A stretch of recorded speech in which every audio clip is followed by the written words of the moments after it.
Voilà. Donc, la transaction empathique est constituée de deux parties. Alors, donc, ce que je vous disais, alors, donc c'est une expression de compréhension pour le vécu de la personne. Et deuxièmement, la confirmation qu'elle s'est sentie comprise.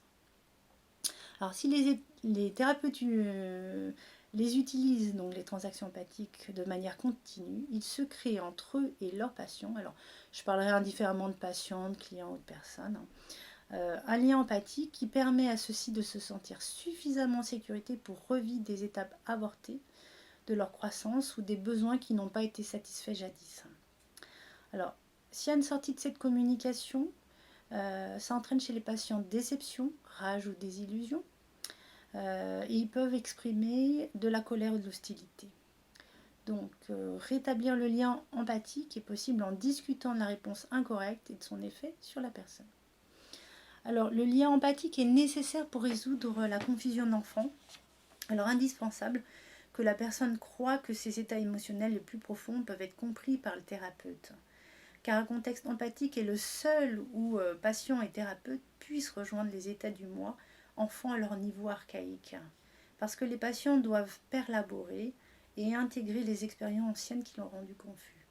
Alors, je m'arrête quelques instants sur perlaborer. Alors, j'ai pris quelques mots de Philippe Guton, qui est un psychanalyste. Alors, perlaborer, ça pourrait être élaborer, traduire et dire en séance une version personnelle de ce que la personne entend, a vécu.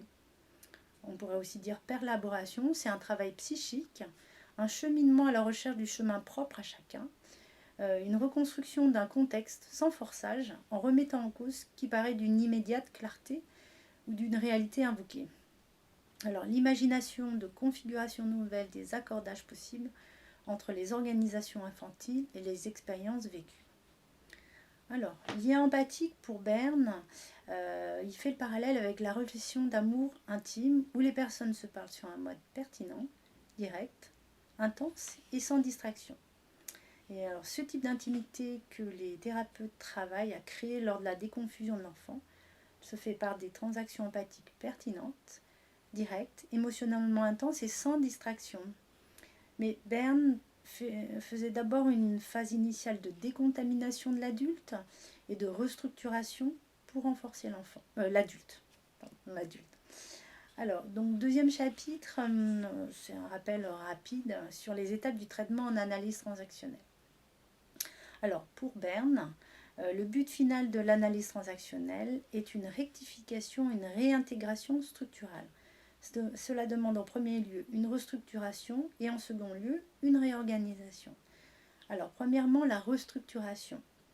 Alors, son but, c'est le contrôle social et le renforcement de son adulte qui permet l'alliance thérapeutique.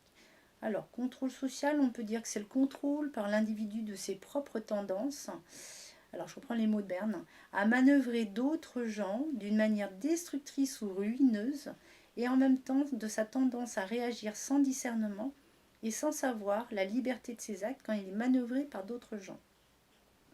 Alors, deux étapes dans la restructuration. Il y a l'analyse structurale, qui accroît la conscience et le contrôle de soi par le biais d'un meilleur contrôle de l'adulte sur la personnalité. Et deuxièmement, une analyse des transactions, donc les transactions, les jeux psychologiques aussi, le racket et le scénario.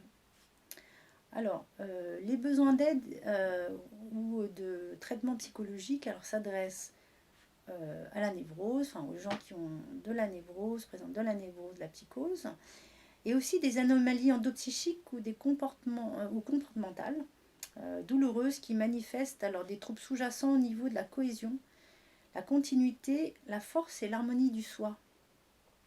Alors, il peut y avoir des troubles de la personnalité, borderline, narcissique ou autres.